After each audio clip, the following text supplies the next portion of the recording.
a room over from someone filming something, so we're good. Oh, okay. Yeah. Okay. That's how you start a show. If you see blood flying past the screen, If I just Corn disappear, if I just short out, yeah. yeah. Well, I wouldn't blame you, because we are here to talk about Moon Knight episode 4. The big special episode that I've been promised was going to blow my mind off of its socks a month ago when everyone was watching it. Like, just blow wait. your mind off of its socks. Yeah. Yeah, that's how that goes. That's how that phrase goes. I keep my brain on a nest of socks. Oh. You do? You and I both, Yeah, Dom. totally. I mean, can't you Every tell? day we get up and we just like, whoop, you know. Yeah, definitely. Brain All socks. by the That morning needs to be a thing. Brain socks. All right. I'm gonna get a lobotomy. Well, so who are we? We are Earth's Mightiest Critics. We are here to talk about the Disney Plus series Moon Knight. I'm partially tired, partially just about ready to give up on the MCU. So I am Ian Simmons, kicking the seats. Ooh. Wow, that's a hell of a way to open.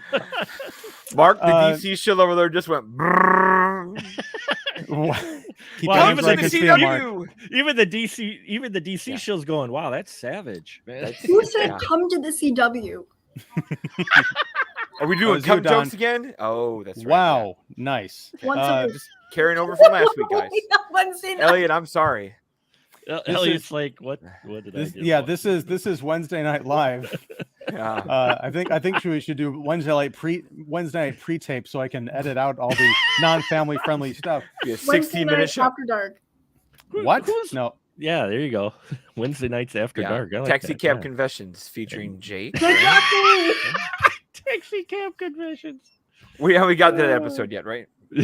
No, look, Don, you just that is an amazing idea. Like the we've been talking about, like Disney to just get its adult on with like the Hulu content or whatever. You could do Taxi Cab Confessions in the Marvel universe. That'd be phenomenal. Imagine. Possibilities are endless. The whole show would just be short sequences of the driver and having various characters pop in the back seat, either villains. It could be just different variations. It could be the different personalities. I mean, it's the multiverse. Why not? You know? Well, and then like Jake Lockley after hours just cleaning up from all those people popping in the back seat. Yeah. But anyway, pimples. A lot of teenagers getting taxi cabs in the big city. Okay, so I am Ian Simmons. That's as we've for established. HBO. Yes. Mark, the movie man Krawcheck, aka Matt Knight. I appreciate that. The Spoiler Room podcast. Elliott Serrano, welcome back. It's been way too long. How are you doing, sir? I'm doing well. Thank you. I'm here to help you through. I'm like Ethan Hawke in today's episode of Moonlight. I'm going to be your therapist. And help you guys through this one. Yeah. I'm going to ask you. I'm going to plan to commit some sins in the future so you can use the scales on me and take me out of the show. But okay, we'll get to that. We'll get to that. Okay. Don Shanahan, 25 years later, and the Cinephile Hissy Fit podcast, and Every Movie Has a Lesson. It feels like every time I introduce you, there's like more stuff, and the site that started it all is like it's like 17 credits back. It's true. Sorry. Don't apologize to me, man. It's your schedule. It's true. And Annie Banks of Truckload of Comics and Movie Web. Welcome back. Great to be here. We'll see about that.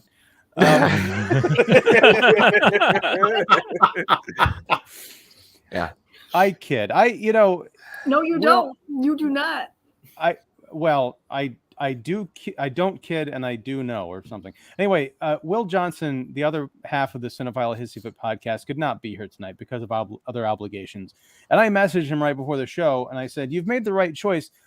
Moon Knight is the MCU's Book of Boba Fett," and I'm standing by that assertion.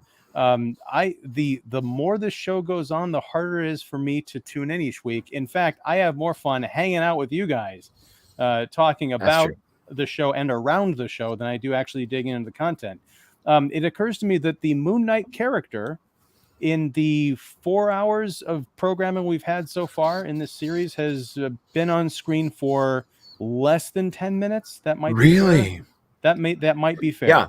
And most of it was in episode 3 in a nice big fight in the sandy joust pit. Yeah.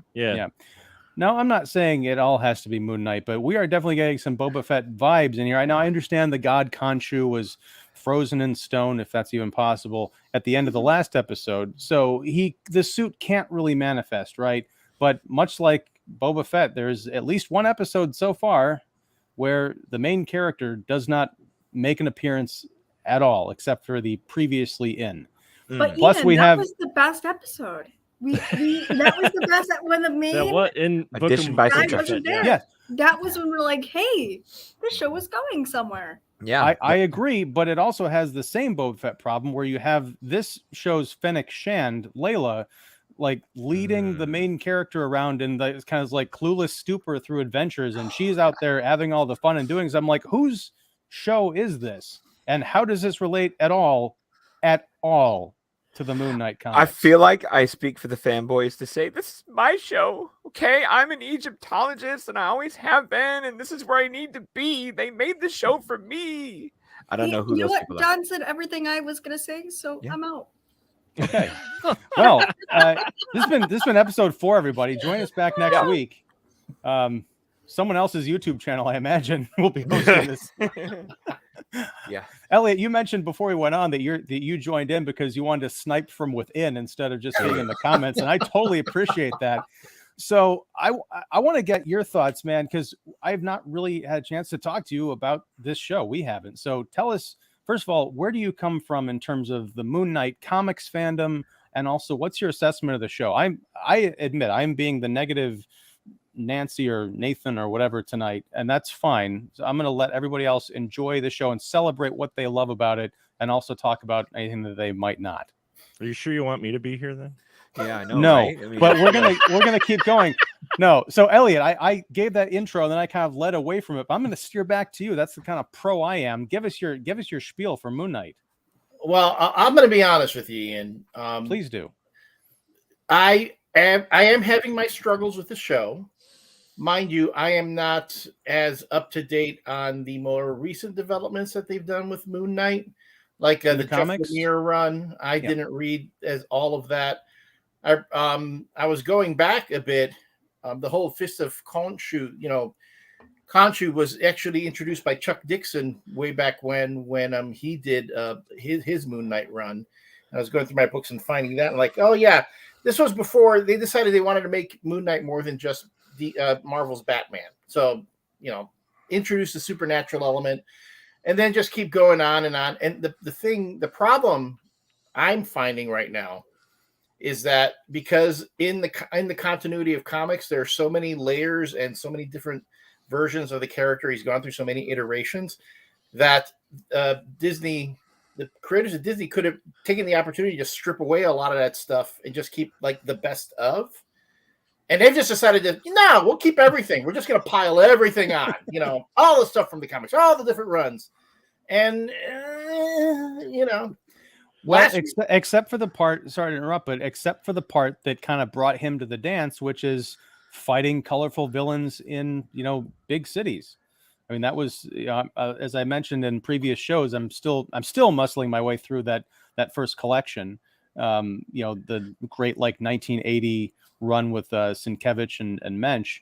And yeah, it's like a traditional superhero story. It is a bit, Batman, but I'm finding it more interesting than Batman because of these multiple identities and the way they kind of interplay and his colorful crew of helpers. It's all very inventive. But then I watched this show, and you're right. All of those elements are in here, but we've got 2 episodes left of this thing, and I don't know how the hell they're going to work Crawley and Frenchie into this in any real sense.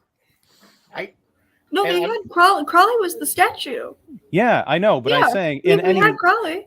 Yeah, but I'm saying in any real sense. That's more of an Easter egg. Like, I know who that's supposed to be. I'm like, okay 4 hours later, can we get to the point? Oh, without retconning everything to maybe there is no point, right? Oh boy. I'm watching this and I'm thinking I waited 4 weeks for a knockoff of 12 Monkeys. Really? Oh, Yep. wow. We're gonna need a mop on episode 4. Wow. It occurs to me that anybody who cares is probably infuriated right now because I've not put up the spoiler banner. Well, Okay.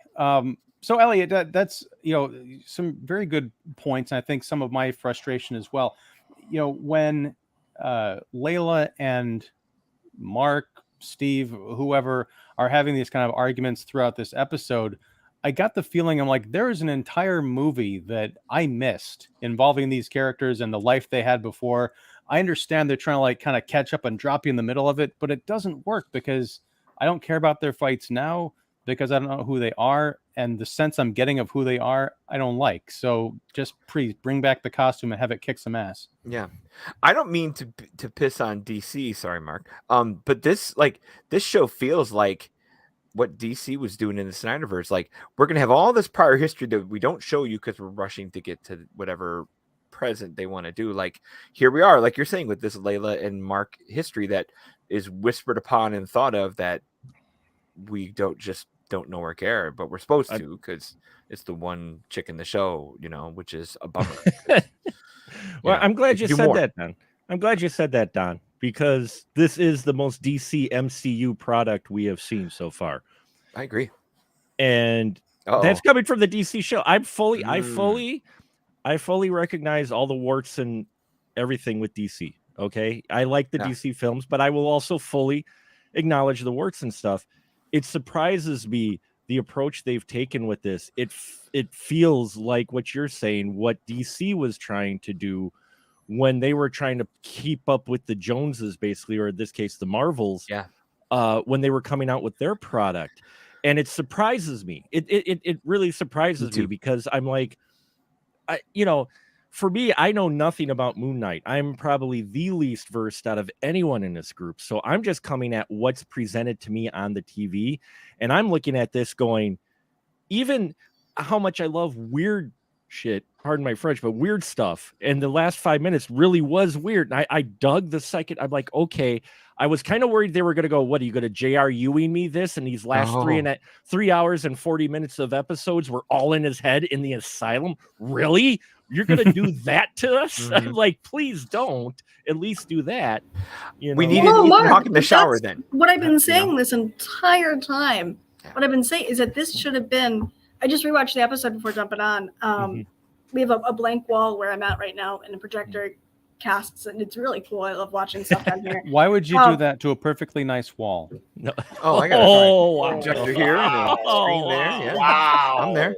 And I'm the DC shill, and he's being far more savage than But yeah, after kind of going back and explaining where I'm coming from personally, just because I do like the Lemire run a lot, and I like the aesthetics of it more so than the narrative, which is a little shallow to say. At the same time, I think being able to introduce this thematic material so early instead of having to wait and bait and switch an audience, it defeats the purpose of having such a elongated show, and it defeats the purpose of making this a limited series. If this isn't going to go anywhere and then it cuts off, God knows where. I really have, because Don and I saw the first 4.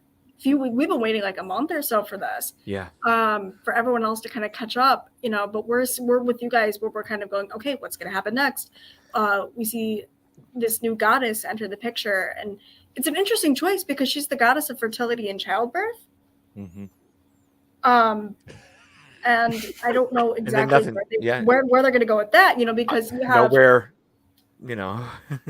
if you were to do something different with it, I just don't want them to fumble this so badly as they did with past series, where you have something going for you, even if it's for a split second, for an episode, and then it just falls apart. Like I had an issue with the ending of WandaVision. I had the issue with the ending of Hawkeye. I don't want to have that same problem with this, because this is where they should have taken it, episode 2 or 3.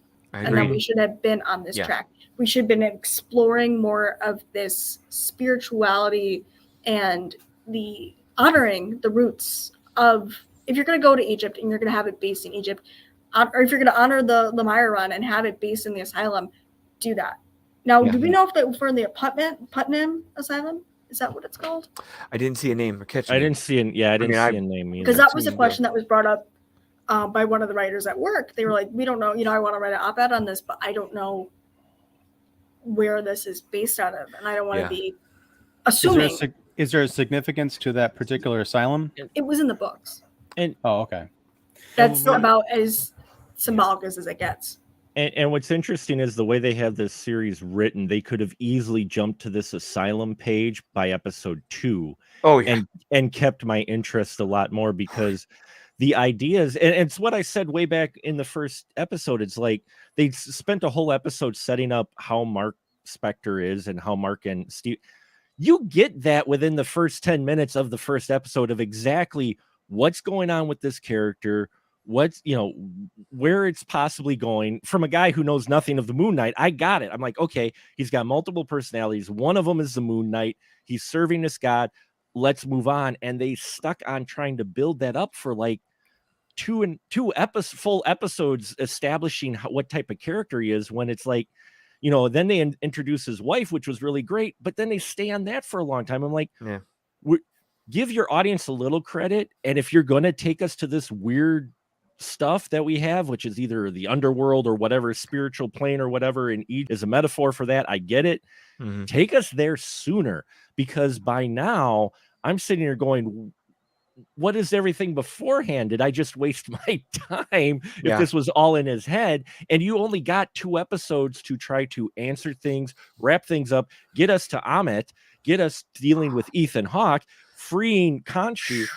It's like, there is a lot, and you introduced yet another god. Okay, what's the purpose of that? I dug. And Jake shows up too. I mean, and then the third mystery personality that murdered a bunch of guys out on the desert, Egyptian plain, that neither Steven nor Mark do, is in that third the sarcophagus that was banging, that they chose not to open.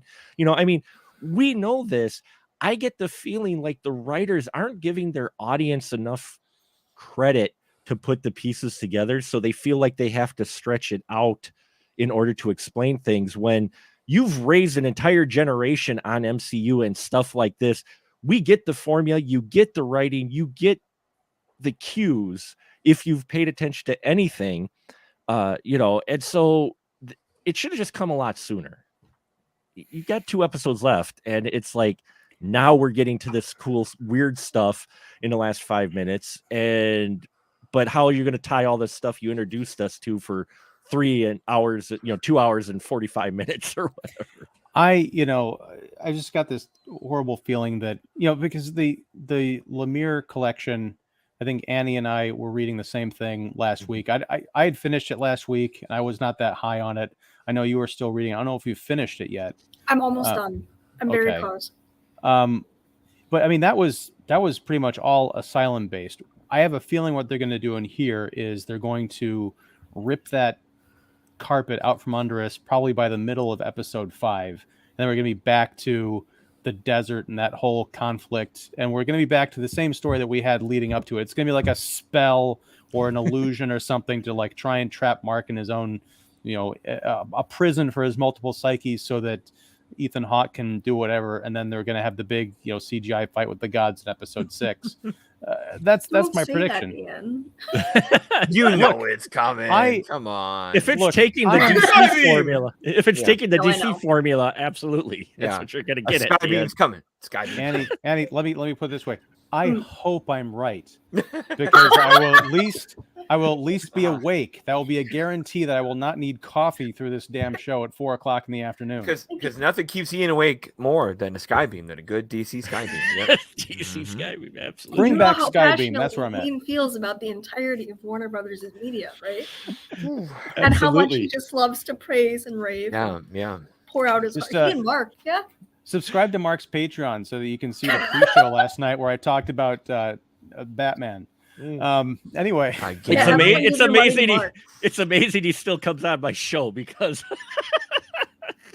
love you, Mark. But no, I mean, so it's.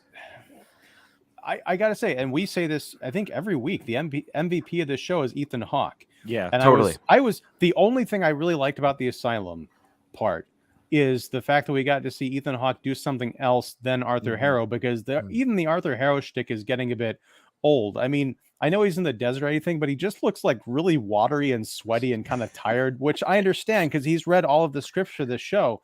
But like when he gets to be the shrink and he's like that kind of a calm, you don't really know if he's the sinister guy, operating within his mind, or if he's just a figment that is genuinely a caring person, because he is kind of a lame therapist guy. Sure. It works either way. And that's the beautiful thing about that character and that performance. And he's got a haircut and he's properly air conditioned. I get it.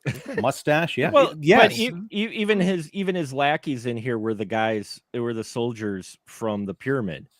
The one nurse guy with a beard, where he asks if he's okay. He's the guy that got thrown on the slab and got aced by zombie wizard. Well, did you go have a chance to go back and kind of phrase it frame by frame and really dissect? There's a lot there. There's a lot there. There's a lot going. I just think it's the coolest thing. It was. My jaw's on the floor. I'm in awe. And I'm surprised how intricate this is. I'm surprised they gave us. I'm surprised they gave us this fourth one as critics. Like, I thought they would save this one to blow our minds. I'm not. And you know why? Because the last two are going to be rough.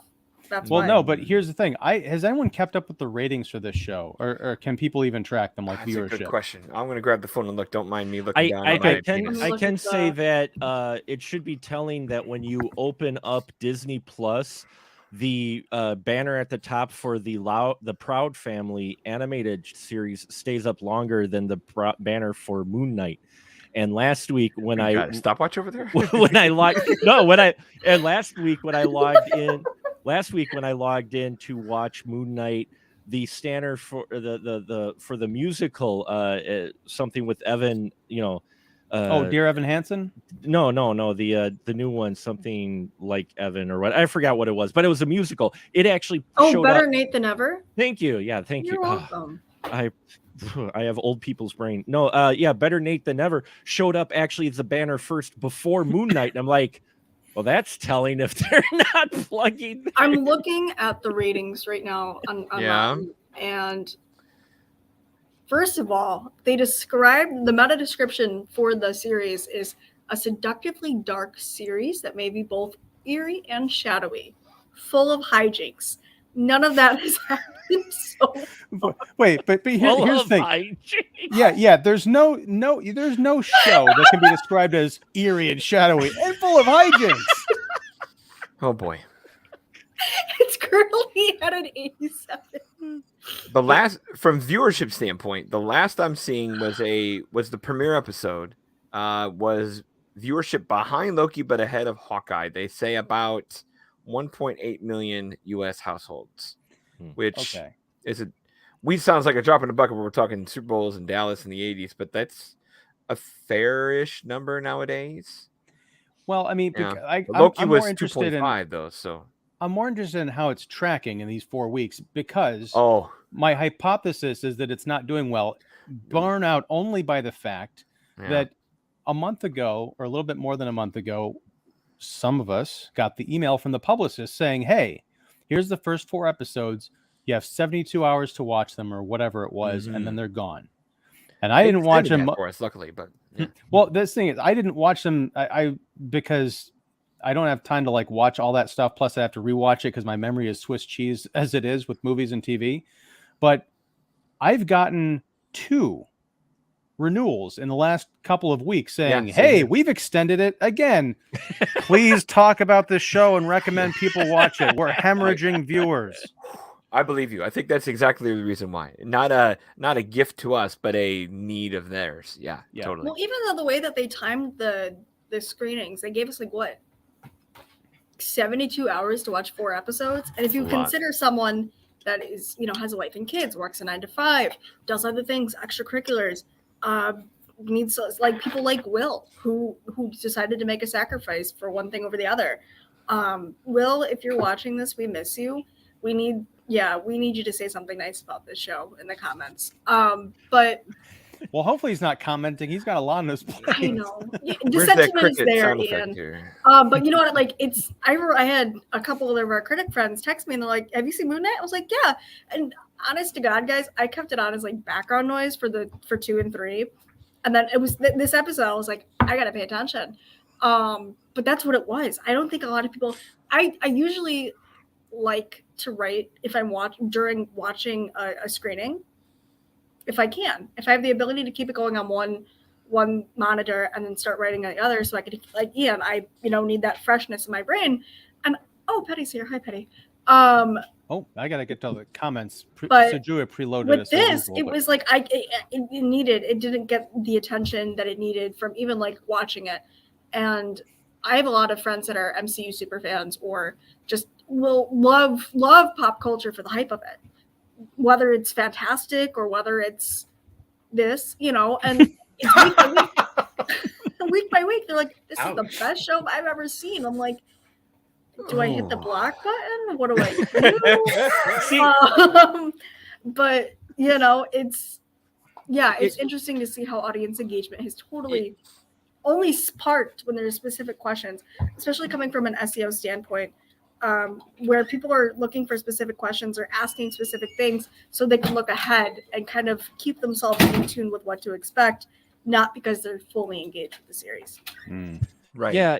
I that might be it, because as I scroll through my feed, I see a lot of people going, they'll talk about Moon Knight. I saw the episode was great. They're like, that was lit. Wow, this is awesome. This is great. Like it was talking like it's the best thing as sliced bread. And yeah, I call myself the DC shill. I like all properties. I did enjoy this episode because of them digging into, this is spoilers, folks. This is Alexander the Great. It's another thing where they got to a very interesting idea. They've got the zombie guys that were woken up. You got Ethan Hawke's character revealing the truth about Mark and what what happened with his wife's father. That part was interesting. And then you get to the interaction between Layla and Stephen as they're exploring, Mark Anthony's sarcophagus. That was all really interesting stuff. And I'm like, why did it take so long to get here? And I think that's the biggest issue is I enjoyed episode 4 more than probably 2 and 3 for sure. Looking at it though, I'm going, why did you feel like you had to take so long to get to this point? You could have gotten here a lot faster. You could have got here one episode sooner, and I think kept me more. Now you've got to fight a little bit more, because you've got my interest now. The asylum, Hippo goddess, the sarcophagus, was it all in his head? All those great questions and everything. But it just coming to that point, it was a long trip that didn't have to be. And it's going to be a tougher payoff now, I think, for some folks who are kind of like me in that, to where they're like, okay, where are you going? You only have 2 episodes left. I guess I would be less concerned if you had maybe 3 or 4, but the fact you only got 2 left. And Ellie, I want you to jump in here in just a second, but I want to make a point before I forget it. I can't remember the last time, and this is why, I'm getting really frustrated with the whole Disney Marvel, even the Disney Star Wars thing.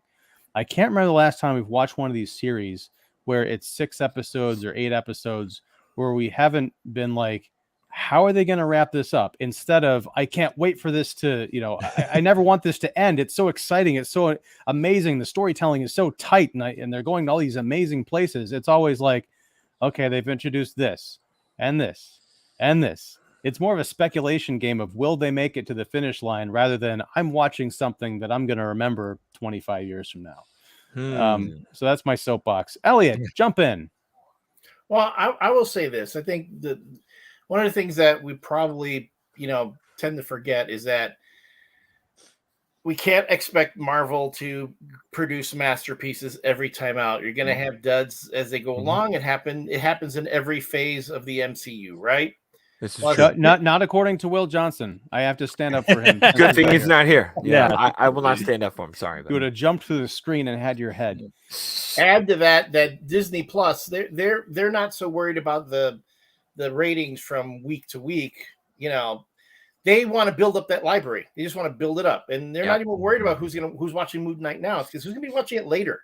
Like when they decide to introduce Moon Knight into the movies. Oh wait, we got to learn about this guy in the series. When he finally shows up in Avengers, oh yeah, you definitely know he's going to be. People are going to be going back and looking at that.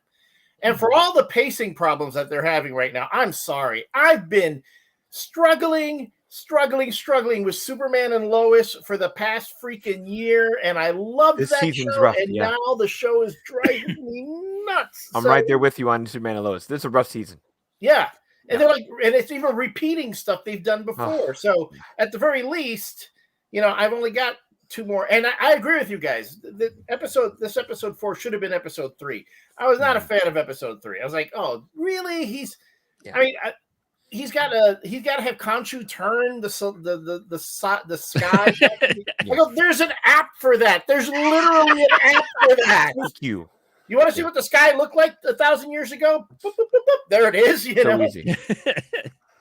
But yeah, and again, they all, is it what Keenan Thompson said in the David S. Pumpkins skit on Saturday Night Live?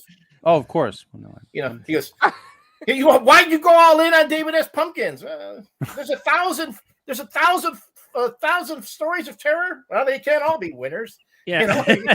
So, that's the thing, though, is I am naive. I am full of hope because I understand the reality of what you're saying, Elliot, that they can't all be winners and there's going to be some duds. But my question is, why? You've got people that are being paid millions of dollars to take this stuff from comic books that they could literally just photograph what is on the page of these classic graphic novels that have sold, hundreds of thousands of copies over decades. But no, they got to put their stamp on it. And by their stamp, I'm like, in this episode, talk about repetitive. There's a whole revelation of, Mark's unit killed the people that, Layla's dad was part of, the archaeologists or whatever. That was a bloodbath, which is really effective storytelling, is describing a massacre rather than like showing it in flashback. That was so powerful. But no, and the next sentence, Layla was like, "So wait a second, you only tracked me down and befriended me because you felt guilty about killing my dad?" I'm like, oh, very similar to the Winter Soldier that we saw last year when he went and befriended that guy because he killed his son. I'm like, I don't know if they share writer's room, if it's an open seating situation, but it's getting a little bit rough. There's that dating website though called Funeral Mingle, right? There's that one where you can meet people that have deceased friends, like it's right there with Christian Mingle. It's got to be a good spot, Guaranteed stiffy with every date. Oh, that's how it works. What we're gonna do for Will Ferrell at the end of Wedding Crashers. Lonely Funerals farmers, guys. Lonelyfarmers.com. There you go. Well, no, that's a Wisconsin thing. Good luck, buddy. So watch out for the cheese. All right, the udder is more than that. Mm-hmm. Okay, so we've got a truckload of comments, so we're gonna pull the bus over here. Elliot, I keep feeling like I cut you off. Do you want to anything else you want to? I just want to comment on this one thing, and this is an observation I've made watching this show over the past few weeks. Our show or your show? Your show. Oh. These shows. No. You guys talking. Ian, there was a time when your hair was much shorter and up, and it's like it was vibrant and alive. And I think these shows are beating you down because even your hair is like going. It's given up. It's just going. That's a good observation.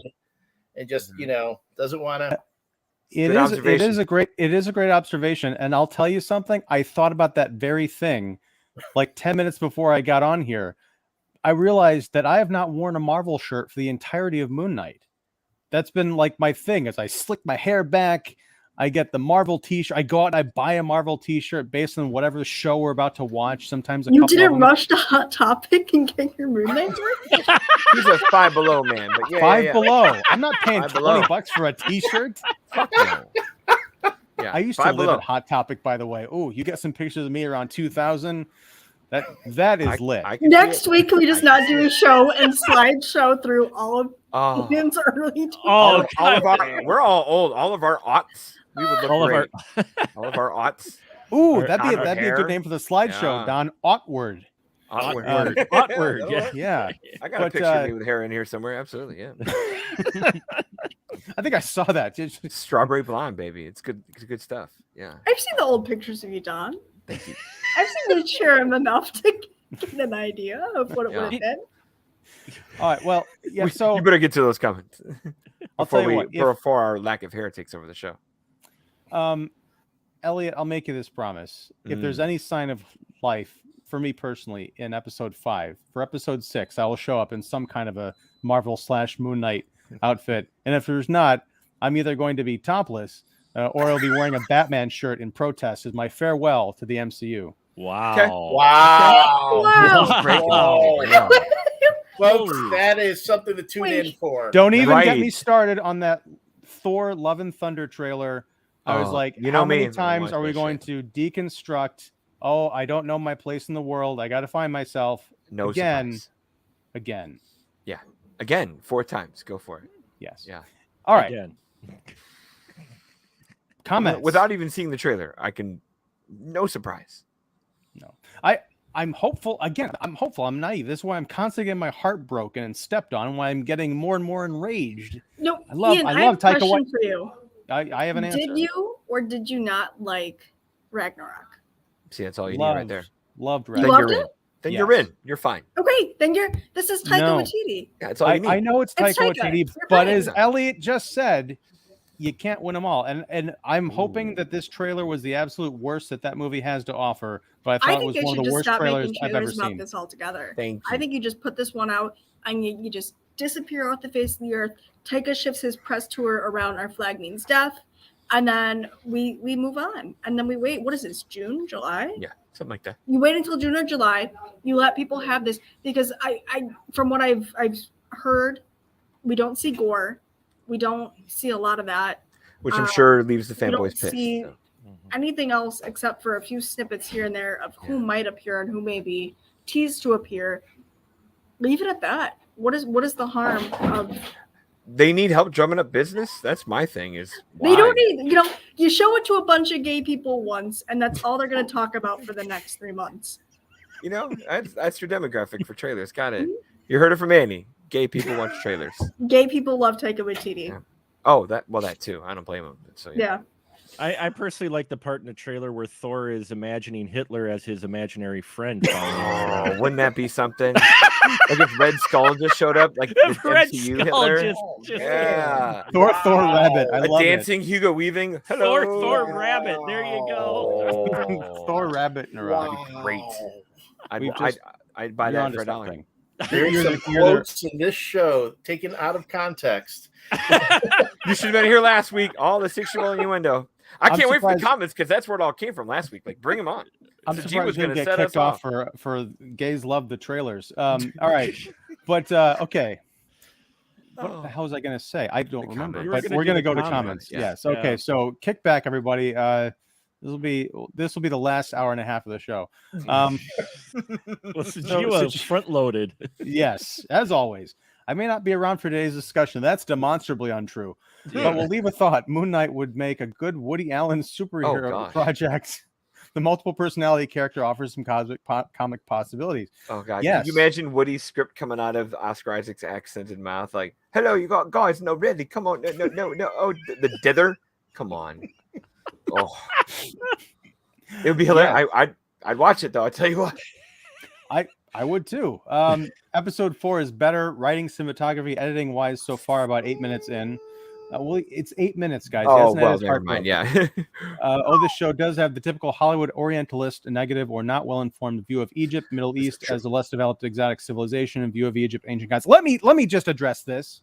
Oh, please This do. is another- Social justice warriors. Yes. Sorry, I don't mean to get no. I didn't mean to get all Lewis Black on here, but Go for I it. do want to say we've talked about this in past installments of this show, which is the hype. But before Moon Knight, it's going to be so dark and violent and bloody. And then you have the showrunners come out and say, we're tired of seeing all this, stereotypical Egyptian representation. We're going to bring some, tried and true culture because we're of the people. And like, I have not seen anything in this show that could not have just been done by, any ethnicity community college grad who took a course on Egypt. Remember the street market information? Remember the street market information pump he tried for like 4 minutes last episode, or was it last episode? Where like, that's not stereotypical Hollywood Egypt at all. Like, show a street market of random, ne'er do well, indigenous people who must, of course, know all of the crime bosses in town. Come on. I'm waiting for John Rice Davies to show up here. Indy. Moon Knight. Oh, yeah. I am so pleased you're not dead. Mark and Steven, come here. Do you like dates? Here it goes. Yeah. You guys, You guys, can you believe we saw the Eye of Horus in this episode? All right, moving on. Let's see. Where is Salah, I said no gods. That's 4 gods. Can't you count? No, just kidding. This show has not been Indiana Jones enough for me. That's what they kept saying. It was the best episode that tried. But Brendan Fraser would have got here in less episodes than Oscar Isaac. Yeah. 2, modern criminal type view. Contrast how it shows the UK to be versus how it shows Egypt. Such views enable wars against Middle East. Interesting. U.S. mass media, movies, TV, I think, have made it easier for the U.S. to carry out wars against Middle Eastern people as opposed to people in Europe. So major problem. Back to superhero comedy. That solves Ukraine right there. Yes. Yeah. And on the real world flip side, I hear the customer service in Egypt is terrible. Layla actress looks like I was thinking this more so in this episode because I think we get the most like FaceTime with her. She looks like Alia Shawkat. More than a little bit. Sorry if that rattles some people. I don't know why. I love her. She's wonderful. Yeah. In fact, well, I hate to say this because I kind of I didn't grow up watching her, but she's a little bit old for the part now, and that just makes me feel ancient. Yeah. Oh gosh, I know, right?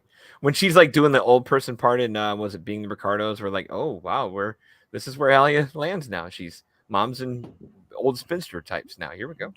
Yikes. Oh. Anyway, the whole genre of entertainment, Raiders of the Lost Ark type adventures, has a pretty bad history of showing people in other countries in a negative light, especially Temple of Doom. Yeah. Wow. All caps. The ending of the ep was wild. What is happening? I wondered the same thing. I guess we'll find out in the next ep, or in the graphic novel. Spoiler if you want to go find out. So far, the best ep of the show. I hope it's true that you dropped these comments and then left, Sejua, because I don't want to see you cry. Read the final scene. Since Mark sunk deep into the water in the previous scene, most likely what we are seeing is a version of the Egyptian underworld. He and some gods are trapped there.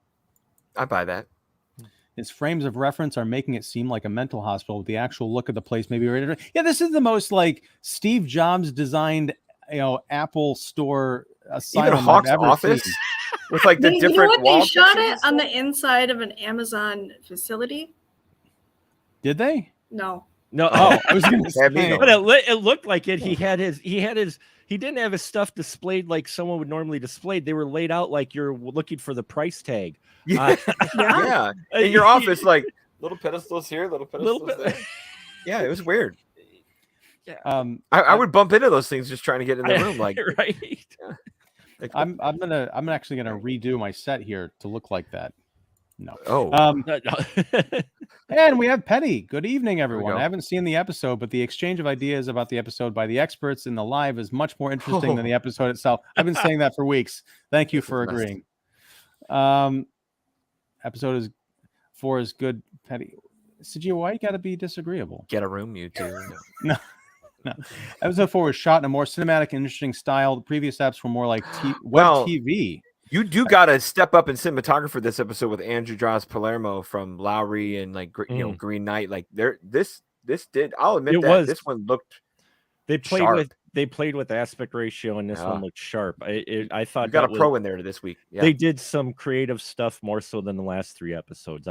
Compared to the whole series, there was They did some interesting things visually in here, lighting, the way Focus, we got a lot more wide shots of things, like seeing that there was a large space between Ethan Hawke's character and Layla, versus being possibly close to one another. You could see they're talking to each other from a distance, and they kept establishing that. There's a lot of great more establishing shots. I will say, cinematically you get a lot more. It's Palermo, man.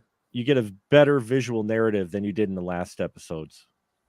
I like the bit when they're watching the VHS tape and the screen changes. That is cool. So cool. It changed to 4 to 3. That was just the very way that nice. they decide to. You could tell that a lot of the energy into this episode or into the series has gone to the mezzanine scene, and I that is for better or for worse. Because it's really neat how visually enticing the show can be, and it struggles in other areas such as the writing or the depiction of different characters. But it always does have something interesting to look at. There's always something new. There's always something that jumps out at you. Like I said, we rewatched the last episode, and we went back and we're like, all right, stop every 0.5 seconds. Let's break down this entire scene. What do we see here? What does this mean? Let's look into it. Even when we have the remake of the 1999 cinematic masterpiece, The Mummy, with Brendan Fraser and Rachel Weisz for the first half of the episode, there's so much to see in these pyramids, in these catacombs, in these tombs, and the amount of detail is definitely noteworthy. Yeah. Well, I guess same with Steven's apartment is sharp as could be too. Like, yeah, I know that's a impossibly big loft for a gift shop guy to afford in London, but layers upon layers of books and post-it notes and crazy stuff in his apartment you can go all day on. I want to break into that with you, Annie. As far as freeze framing and looking at the detail, are you looking at it to appreciate it? Are you looking for Easter eggs? Like what? Because honestly, I'm watching this and the show, and this has kind of always been, I don't know if it's been a shortcoming of mine, but I'm a story guy. Like a movie can be visually dazzling. You can spend $1 billion on it. This is why I did not give a shit about Avatar. And I think it's like blasphemy that they're making like 17 sequels or whatever, because as much money as they spent on it, they spent like 25 cents on the screenplay. And that was just to rent, they spent like $4 in the screenplay to rent all the other movies that Cameron ripped off. Yeah. But as far as this show goes, it's pricey, man. Hey, it's not a cheap Amazon rental in 2007. I know, I'm with you. I'm a story guy too. I feel your pain. And that's sort of the thing. Like I'm watching it, everything is just like breezing right past me because I'm like, get to the point, get to the point, get to the point. And they never do. Now, I can appreciate that there are, effects and production design and costumes and stuff, and a lot went into them, but I almost don't want to pay attention because then I get really depressed that all this creative energy by these artisans was wasted on something that I'm going to forget after this episode. That's fair. So let me ask, that was a big monologue, but let me get back to my original question. When you guys are breaking all this down, is it for Easter eggs or artistry or both? I think it's for both. Just because the guys that I'm hanging out with right now, who are in the room over than me, they're big MCU fans. They're big MCU guys, but a lot of the concepts and topics that are being looked at, especially through the gradual eventual shift from creative liberty to comic book-esque type beat, it's new to them. They've seen this before where, you can, read XYZ and you'll know exactly what's happening. Or, if you see a still on the internet or a still of a page scan from a book, and that gives you the entire context about what you're supposed to go watch or read or do whatever with. I think we're just doing it for the fun of it. We're enjoying ourselves. We're really having a good time. And I'm doing it just because I'm fascinated by how much planning was put into this. How much time was set aside where you are, setting up Steve's apartment, or you're looking into where to place the goldfish. How often is the goldfish going to be featured? We see his boss from the museum, and she's holding a beetle, the scarab beetle, the plushie, things like that. It really amazes me how much they decided to dedicate themselves. Even the patient drawing the skull of Khonshu, I'm looking at this. I'm like, that is really neat. How clever this show has the potential to be. I'm doing it kind of as a way to be like, hey, this show has the potential to be really good and has the potential to be interesting and unique and have that weight left on it. I don't know. I think there are Easter eggs hidden.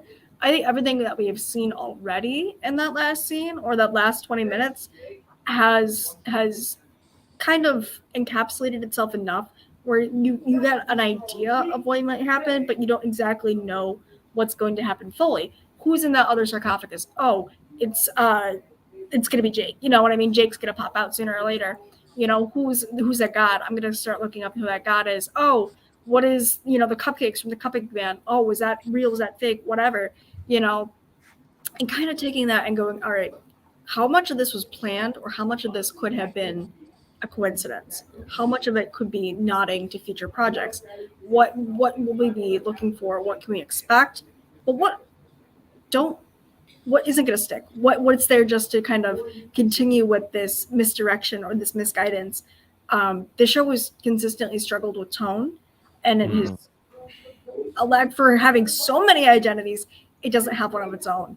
That being said, is this part of that identity crisis that Moon Knight as a series is having, or is it redirecting itself for something bigger? If I may offer too, I'm sorry. Get it. Because for all those observations, my question is this: would we be feeling the same level of frustration with the show had Disney done like we used to do, which was drop the whole thing in one evening, and if you want to binge watch the whole thing at once, you can.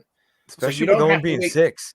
Yeah. So you don't have to wait until the following week, because now it seems like they don't do that anymore. Remember back, way back then, just in like 2016. Yeah.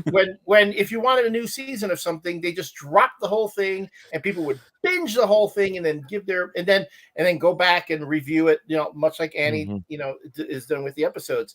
You binge it, you get through it the first time just because you want to know where the story goes, and then you go back and you start picking it apart. Well, you make a good point there, Elliot, because I think that the reason they've decided to forego dropping an entire season is because they don't want to lose the money. Right. I could say, hey guys, everyone Venmo me, or no, not even that. I could get a group of friends together. We could do what we did today, put something up in the projector, carve out an entire day, sit down for 6 hours, 8 hours, 10 a trial hours, membership of do time. our trial membership, get through what we want to see, and then say, hey, thanks Disney Plus, and then just delete the account or start over anew from someone else's email or someone else's whatever. That's when the platform was first launched in 2019, where it introduced The Mandalorian as its flagship program, which was an awesome choice because people wanted to, after that pilot episode, they were going to pay to watch more of that, much more of that. And I think they want that same appeal where there's a sort of exclusivity attached to owning these subscriptions or being that torchbearer where you have that and everyone else kind of takes a bit of that from you. I think that's kind of why they've decided to forego in comparison to Netflix, though it's kind of turning around and biting Netflix just because they've noticed a significant decrease in engagement after. I mean, I don't know what I would do with Netflix at the moment because they got rid of everything that I wanted to watch. All of the new content, all the original stuff isn't great. And with the high volume of competitors, you're just making yourself become less and less relevant. With Disney Plus, it's a different story. They don't want people to approach it with the Netflix point of view. They want to do this very new, and they want to re-incubate that excitement of getting in front of a TV once a week. It's an event. Which I love. It's a big thing for some people. It's a special moment. Especially if you were fortunate enough to grow up with cable or something similar, where our family, we'd have shows that we gather around and watch once a week, or appointment TV, in front of the TV. And I think they want to, with Disney being such a family-oriented company, which Moon Knight isn't a family-oriented show. That should be the last thing on the boxes to check for this one. But they want to instill that, if you sit down with your kid, you sit down with your kids and watch Turning Red, you got to log in and pay the monthly fee for that. But it's kind of, an event to watch these things. And if you're watching Severance on Apple TV Plus, they've proven you can do a week to week and make it effective. I think it always was more effective. I mean, I know there was the buzz of the whole FOMO, fear of missing out, that came from the binge was cool for a while because it was like a race to see who could rush and cram and get all that in. And there was definitely a large spark of buzz that came from those series that did that. But like Ian saying, like Andy saying, and even what Elliot's saying, that fades so quick when the buzz is so instant and so short. But not the FOMO of this it's like with Annie saying, they got you. The FOMO is, oh, you don't have Disney Plus. Well, you must be missing all of this, and not just all of this as in Moon Knight, which, but you're missing the Mandalorian. Now it's almost a status symbol of oh, what are your subscriptions? Well, I have these, and these because I'm a regular of this, and this. And the FOMO is if you don't even have the service, as a Star Trek fan, I don't have Paramount Plus. So I'm oh, I got to probably dirty torrent Picard if I want to watch it. So that's the FOMO now. Instead of the binge, it's now the status symbol of socioeconomic status to renew your $12 every time. You know, sorry, go ahead. No, I was going to say, but the problem is then poor Ian suffers every week. I mean, we need to get him through this. That's the thing. It does extend the drag for sure. Yeah. When it's good, it's good. When it's a drag, it drags. Yeah. Oh, yeah. Well, here's the thing. Like, I feel like I'm getting old, and that's partially why. Like, I'm getting to the point. I'm going to see Doctor Strange. I want to do a panel with you guys the week afterwards, which I'm hoping to set up soon. Although I am actually going to be in Seattle that week, so we'll have to see. Sleepless? I probably will be, because they're 2 hours you. behind where we're at now. Yeah. Yikes. So the thing is, I'm just getting older. I'm getting busier or whatever. I don't have the FOMO anymore. And I think that might, I don't know if it was COVID or if it's the advent of all these streaming services, all this original content. It almost seems like a suicide mission to dump an entire season of anything. Because are you really going to say, okay, I'm going to sit and watch 6 hours of this one show, or I'm going to watch 6 other shows or 12 other shows if they're a half hour long that people are talking about? You know, with the one a week, it's like, well, I can squeeze in 45 minutes to watch, you know, Moon Knight or whatever, and then go about my time. I don't know. I also feel like if this particular show were dropped, the analytics would be all kind of screwed up, because I guarantee there'd be people fast forwarding a lot through the episode. Like they marked as like they started at 000 and it was over at 53, but they only had 6 minutes of watch time. What happened, guys? That's how most people got through Zack Snyder's Justice League. Exactly. Oh gosh, I fast forwarded that. Wow, you guys, I've seen this part. I was waiting for a shot to come from Elliot. I've been waiting for it all night. Thank you, Elliot. I had to watch that movie in shifts. It was such a you slog. did not disappoint me. Beautiful. Sir. Thank you. But, Thank like, you. Wouldn't that technically be the last thing that was ever dropped? Like, because he dropped it in segments. Yeah, there were 4 segments. Yeah, but I watched all 4 of them back to back one night. My son and I did, and actually, it moved along for me. But the whole dropped thing, you guys are right. It's also to extend a subscription. But now I'm at the point now, though, to where I've kind of abandoned the FOMO, because I'm like, I just don't have the time to try to keep up with everything. So now I'm just picking my lane. And yes, I might be missing out on what could be a great actually finale for Walking Dead. I fell out after 3 seasons back. I'm like, I'm done. You know what I'm saying? No, there's other shows like, Severance. There's all these other great shows I see ads for, and I'm like, I'm interested, but one, it's either not on the service that I have, and I don't want to pay for another service just for the one show, or 2, I just wouldn't have the time to watch it anyway. So I'll either catch it later on, or my friend might have it later on theirs, and we might come over and binge it or something. But for me, I don't have the FOMO anymore. I had to, because otherwise you get overwhelmed by the sheer volume of content. I'm a Star Trek fan too. I haven't watched anything from Discovery anything on Paramount. Yeah. I haven't seen a minute one. I understand, as a fan of Trekkie, I'm kind of yearning to find that out. But at the same time, it's not a drive like it used to be for other shows. Right. Because there's just too much else out there. I'm picking my lane and saying, I may watch it later if it comes to like on physical media or available somewhere else when I have time, and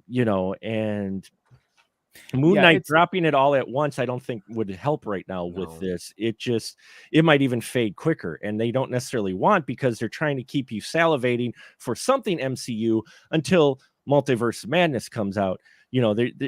It's what I was saying before. These shows are trying to keep you buzzing about their IP.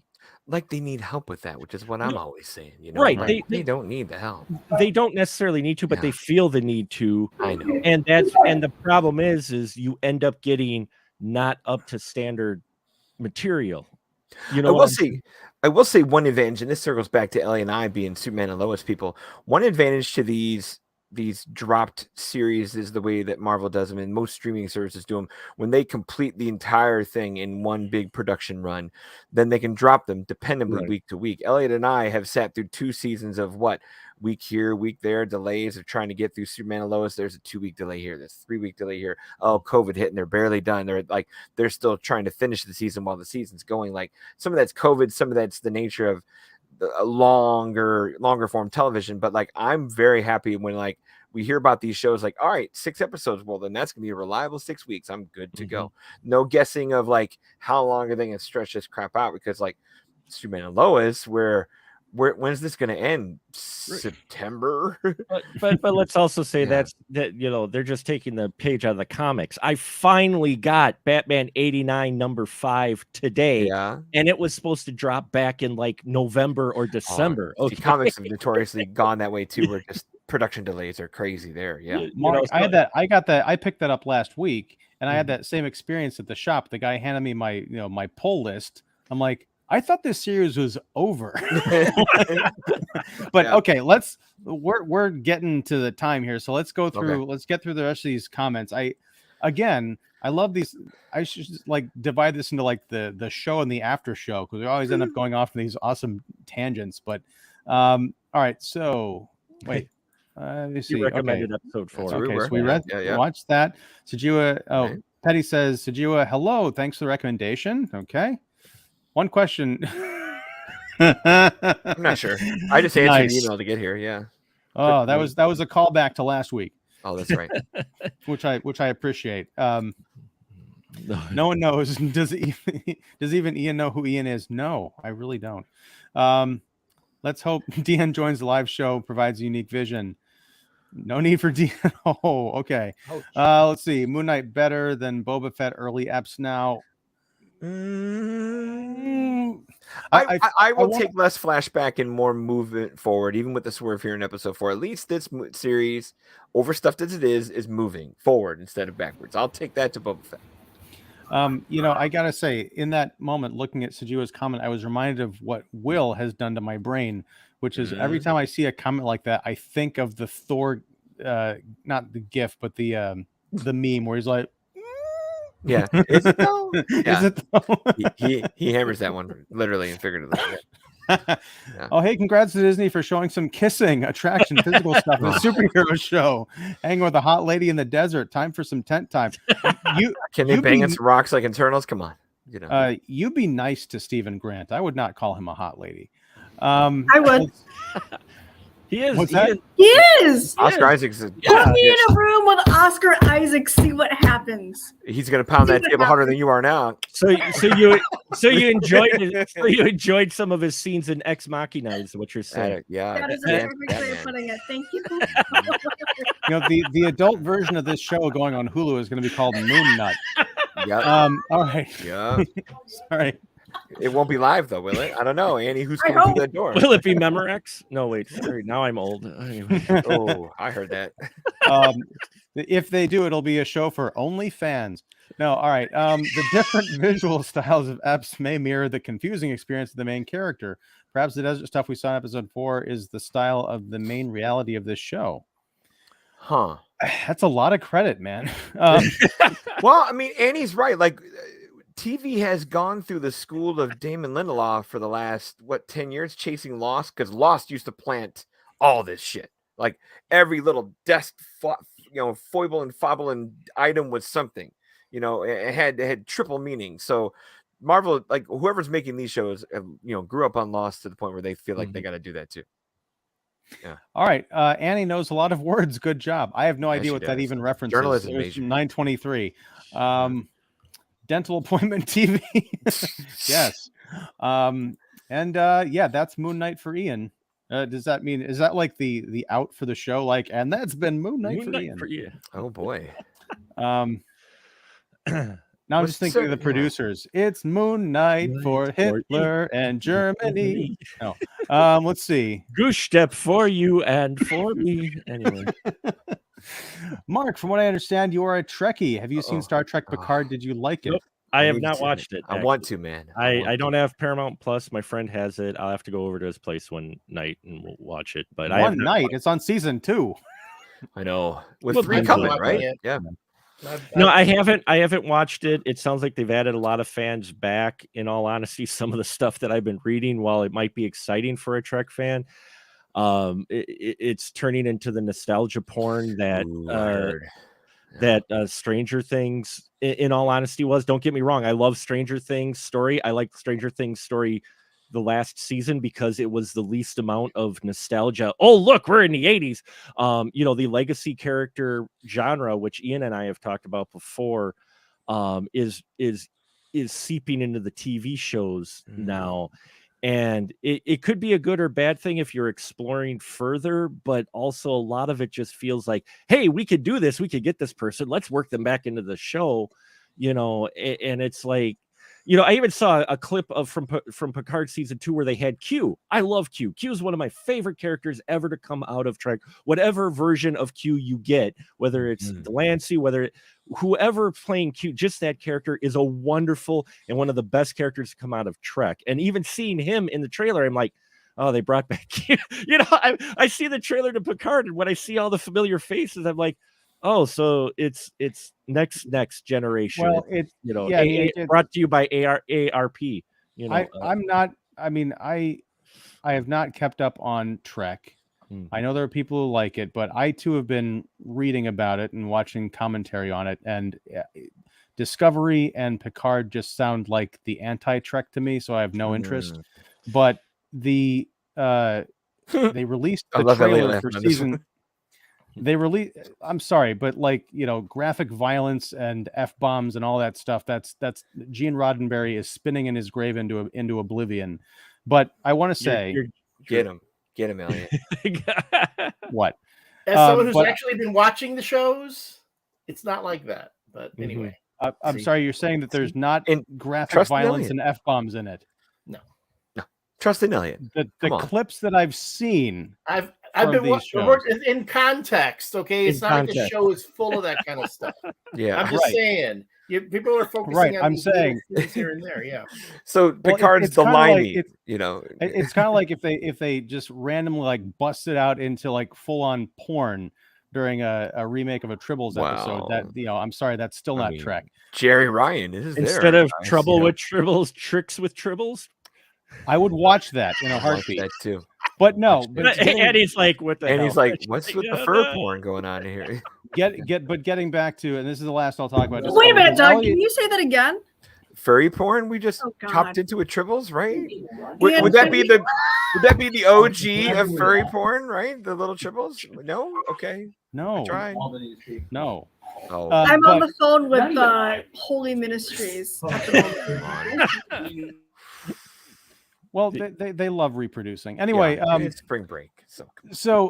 But yeah, the last thing I'll say about Picard or Discovery, because to Elliot's point, in fairness, I have not watched the show, but nothing I've seen of it, it compels me to watch it. I want to keep Star Trek preserved in amber with a hopeful future.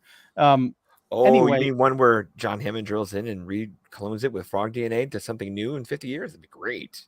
That would be cool. Jurassic Picard. But no, they dropped a trailer for season 3 in the middle of season 2.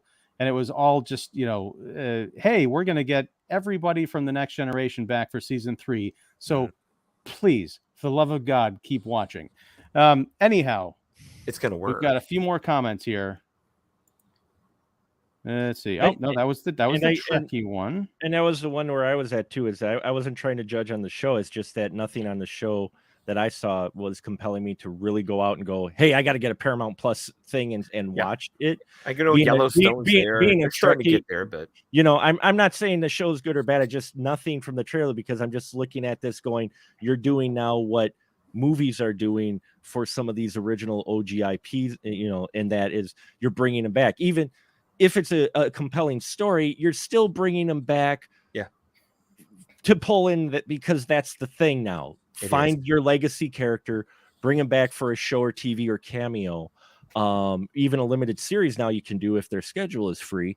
And that's not necessarily bad as long as you're justifying the story. And it's been more missed than hit with any of those where they bring back the legacy characters to you go, why did you need to bring them back?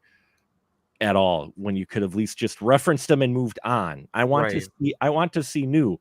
I don't mind you playing in this world. It's just like here with the MCU and the Moon Knight.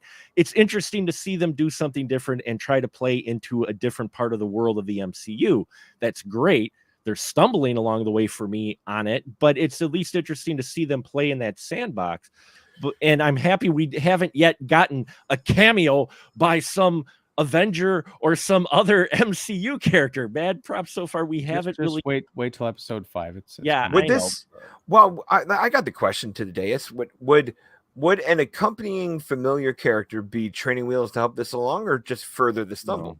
No, you don't need one though. That's the whole thing. Like if you say, hey guys, we have this really cool idea where we're going to bring in a supporting character that we don't need to be here. And ultimately, that's going to further distract from everything going on. Right. You could also tell how excited we are about Moon Knight because we're talking about Star Trek. It's true. I'm sorry. Nothing turns off millennials more than The Star Trek. amount of excitement is just coming through the screen. Tone it down just a little bit. But no, I think because like even when I was starting to look into some of the rumors or some of like the searches that were popping up before the show was aired, I think it was like even with the first trailer or so, a lot of search results were showing me Mark Ruffalo was going to show up, John Bernthal was going to show up, Charlie Cox was going to show up, and that's all fine and good. I don't know what any of those guys would bring to the series because we're not in New York. You know, we're not in New York. Yeah. We're not dealing with anything that is Defenders and or Avengers level threats. Yeah. This is totally isolated. And I think they keep it isolated for good measure, especially if they decide to take it in a direction where they say, hey, we're going to bring in the Midnight Suns with Blade, with perhaps the Black Knight, if they're going to go in that direction, which I think would be pretty cool. I think so too. But something else where you're not having to anchor it to these core pillars that have overstayed their welcome in such an overstuffed universe. It's time for that transition.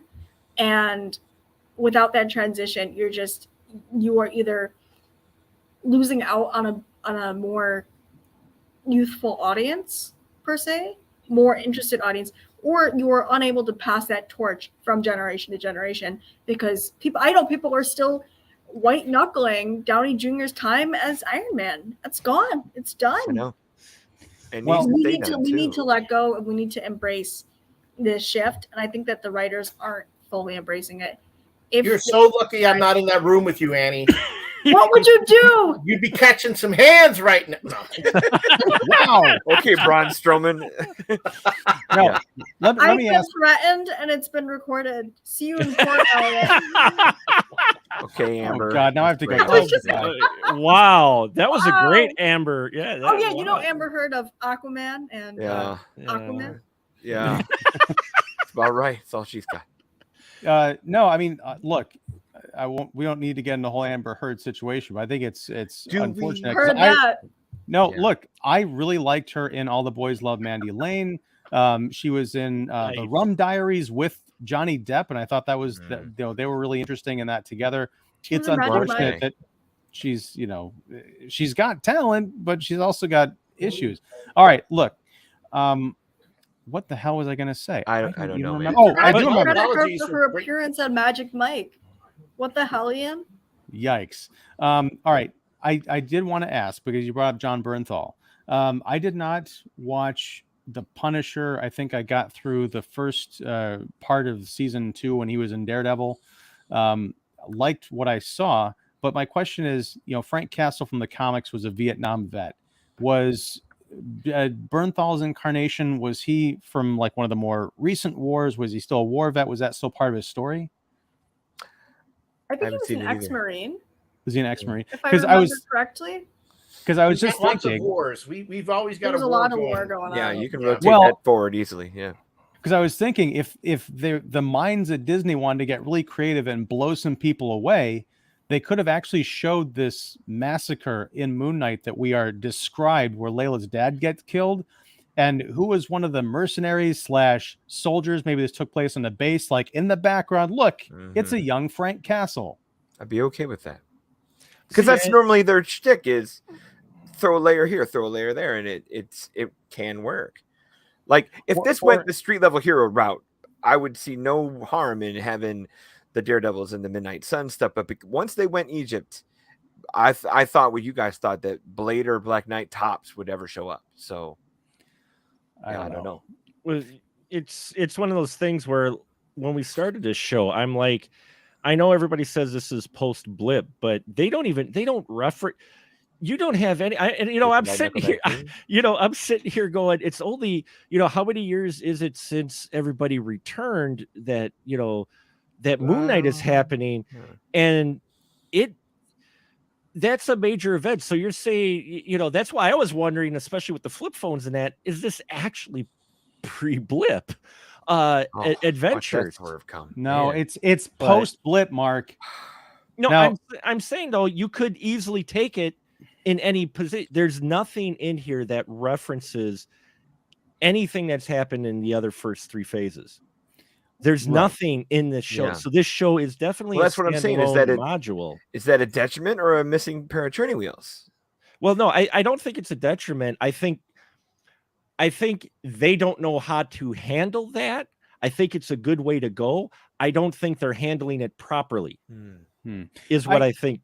We kind of talked about this before. I feel like this is sort of its own, ship in a bottle show.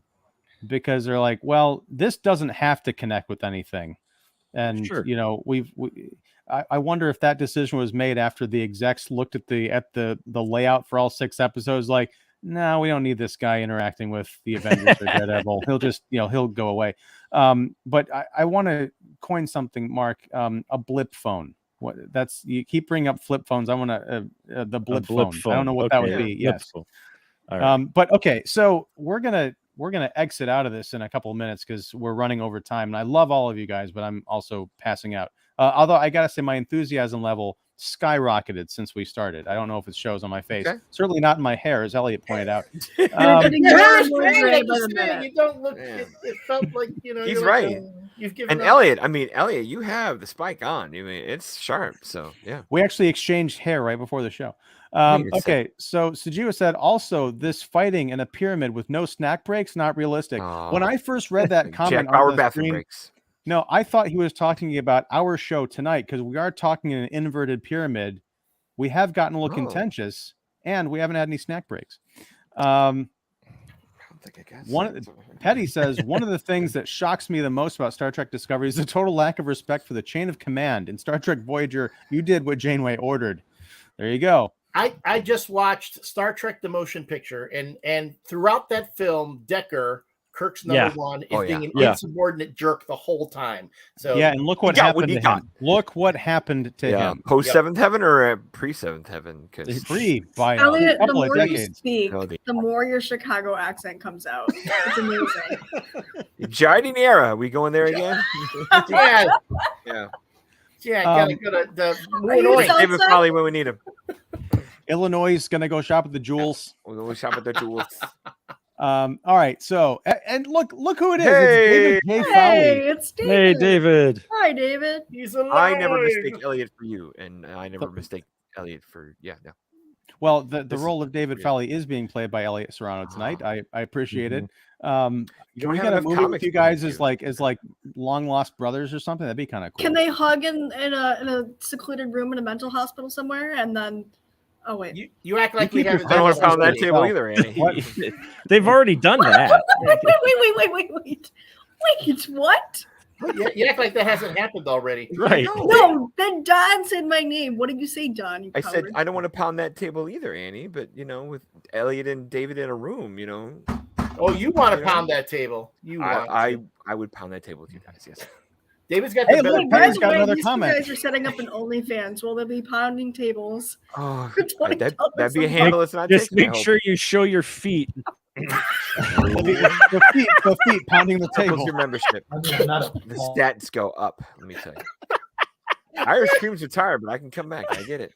How do we always end up here? This is the alarm. This is the we've got to end the show alarm.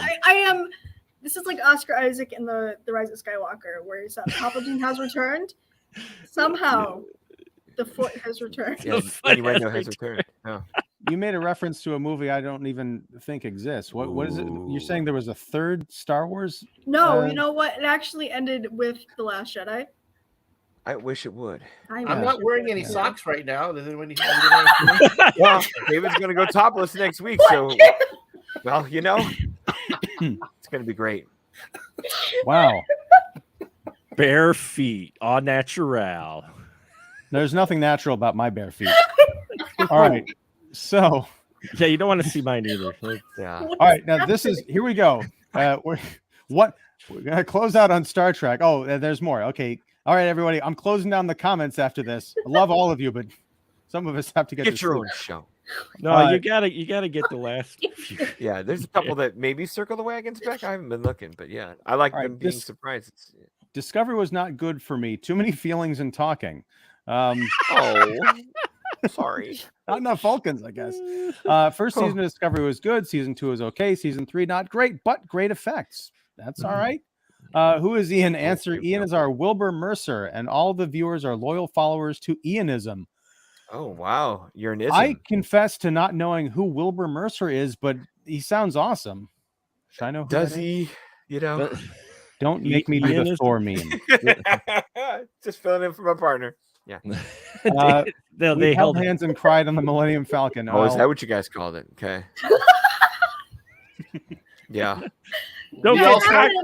My belt's called the fire spray. You know what? That also happened between Finn and Poe in episode 5. Oh, we also weren't wearing socks, so yeah. Yo. J.J. Abrams, show me those toes. With lens flare off the toenail. Awesome. You pan down the ankle to the toes, and then you get to the pan down toe. from the twin sons of Tatooine. What's that? Down to the feet, sitting up, and you see the lens flare from the two suns coming over the big toe. Mm-hmm. What's that metal for the necklace in Last Jedi? The smelt name that Benicio del Toro loved, like whatever name, like emblazons some jewelry of that, and just have a great toe. Just gold chains, sunglasses, Yep. I'm feeling a little ill here, guys. All right, you're feeling ill. New meaning to the word moisture farmer. No, anyway. Yes, sir. Well played. My finger is hovering over the end broadcast. I wouldn't do that to you guys. Yes, I would. All right. Sidhu says, great show. Good night, all. I see what you did there. Good work, Annie. Good observations. Awesome. Next week, who has hairier shoulders, David or Elliot? I hope we'll know when the shirts are off, boys. Yes. Tune in next week. Get sponsored by Nair. I know I have hairier toes. Another turn on. Here we go. It was at this point. Yeah. It was at this point that Ian realized he could click log off at any time. He could just easily shut this down, and yet he waits. I'm trying not to be rude. No socks, Crockett and Tubbs on the Falcon. Wow. No socks on the Falcon. Shut the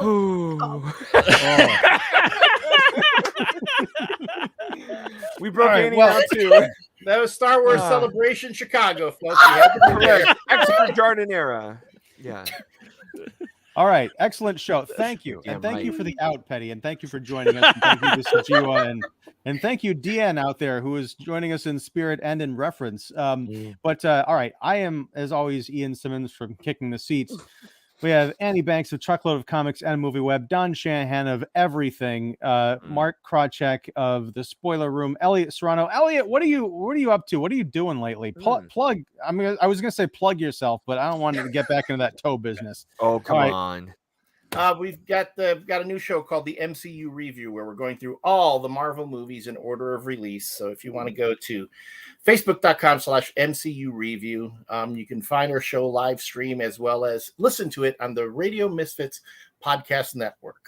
Excellent. Awesome. So is it a Facebook exclusive kind of streaming thing? Are you putting it on YouTube or podcast? Facebook, or what? YouTube, and Twitch, as well as going audio on Radio Misfits the following week. Yeah. All right. Cool. So where are you at now in terms of like you're watching? We are doing Thor: The Dark World on Monday. Yeah. Ouch, I'm sorry. Underrated. Yeah. I know. Yeah. Highly underrated. I will, just as I will defend Last Jedi with like I will die on that hill. That's such a Darcy also thing to say. I will stand next to the Dark World. Okay, Annie, you're on the show. Okay, bring me on. Let's do help. it. I would love to talk the Dark World. I would You'd love be to there. defend. You have booked yourself. The one time I ran into Tom Hiddleston, I was like 16 years old. I was at the River East of all places, and I went up to him and I shook his hand, and like our entire exchange, he said, "Wow, you have a firm shake," and I said, "Wow, you're really tall," and then we parted ways forever. Annie, damn it, was that at the Hank Williams biopic? It was at the Hank Williams. I was there. Yes, Ian! Yes. Small world. And you were 16. You know, I got in because I found a contest online, and it was like, hey, we're giving away 2 tickets to the Hank Williams thing. You know, if you could write a essay on the best musician biopic and justify why it's the best, this, that, the other thing. So I looked up, honest to God, I scammed my way into that screening so Which hard. one did you list? When was your essay? I said the Beethoven one, or the Mozart one. Ooh, strong. I just went on and on and on about how phenomenal this Mozart movie was. I didn't know what I was talking about. I was 16 years old and I wanted to go see Tom Hiddleston. So I'm like, I love this movie so much. And I wrote this essay. I bet I can find it somewhere. And I got an email a few days later. It's like, congratulations. You and a guest are going to go see I Saw the Light. I was like, oh, all right, cool. I called my aunt who works at 401st on Michigan. I'm like, hey, you're a good 2 minutes away from this. You want to go with me? And she's like, all right, cool. And we did. That's awesome. It was meeting Hiddleston part of the contest that you won, or it wasn't? I just ambushed. You ambushed him. You waited in the hallway, right? I was like someone that most of us know here who likes to ambush people when they leave speakers. And let me see how the rights and things of Jewish people are going on Twitter. I'll know for sure then. I'm sure. That's her, all right. Mm-hmm. I pulled one of those moves, and I got to meet Mr. Tom Hiddleston, and it was a magical 30 seconds. I'd do it again in a heartbeat. I have a picture when he came to Ace Chicago. I could say so much. A few years later, one of my buddies paid a few $100s for a photo op with him, and he could have done. And it was him and the girl that he was seeing at the time, and it was Tom Hiddleston between them. And he walks up to her, and they're like, all right, this is what we're going to do. We're going to T-pose. So we're going to stand like we're being crucified. And we're also going to have Tom Hiddleston stand like he's being crucified. So you guys are the two, yes! The two like prisoners and Jesus. Tom Hiddleston is Christ between them. I'm sure he bought that in a heartbeat. I have a copy of the photo somewhere. Damn. That's like if you're paying that much money, you got to get it'll be whatever you want to do. I imagine. Yeah. How I got my free picture with Maria Sirtis. It was Amadeus from 1984. That's the one. About the success of Wolfgang Amadeus Mozart. Which there was a great techno song that came out around that time too. Amadeus, wow. Amadeus. Rock me Amadeus. That's right. Rock me Amadeus. But yeah, that's how I got my picture with Maria Sirtis for free. Hey, there you go. We By were posing as if you were being crucified? No. We were Milwaukee downtown. Which is what they did later to him in the Loki series. Yes. So I guess it comes full circle. He got that inspiration from you. It was a quick story. We were waiting in the lobby for my mom to pick us up from a convention. It was back when they were doing the creation cons. Oh my God, I used to go to those. Yeah, they used to do the creation. Those were an awesome scam. They took all your money. They did take all my money, but they were pretty bad. I got George Takei's signature on a original Starship drawing I did. Wait, I remember that moment. That sounds worthwhile. I remember that moment. I gave it to him. He goes, "Oh, we have a future ship designer in our midst," and you were 35 years old. And I'm just like, yes, Mr. Sulu.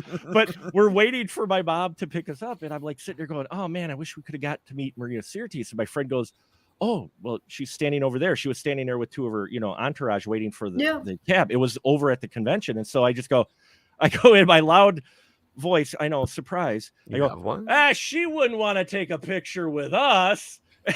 and she goes, "Oh, do you want to take a picture?" And we're like, "If you wouldn't mind." And so we got a free picture with Maria Sirtis in the lobby. Nice. You were. I was thinking she was going to say that's absolutely right and make a beeline for the door. Yeah. But all right. So David loves the Dark World. He would. David and I have taste. Admit it. Say it on stream. See, she said biopic. I was going to ask that. She said biopic. Biopic. And I say biopic. I'm sorry. I meant Tom Hiddleston because I cheated someone out of 2 tickets to a Wolfgang biopic. No. I always wondered what it was pronounced because my wife and I have that debate all the time. What does she say? Or biopic? Because she used to say biopic. And I would say biopic. And I'm going to say goodnight, guys. We're getting down to semantic pronunciations. Good night, everybody. I love you. Thank you for tuning in. If you're watching this in the future, please comment, like, subscribe, and check out everybody's stuff. Description down below. We'll see you back next week. Same time, same channel. God knows why. 8:30 p.m. Central for Moon Knight, episode 5. Really? Yes. All right. Yeah. Good night, everybody. Excelsior or whatever.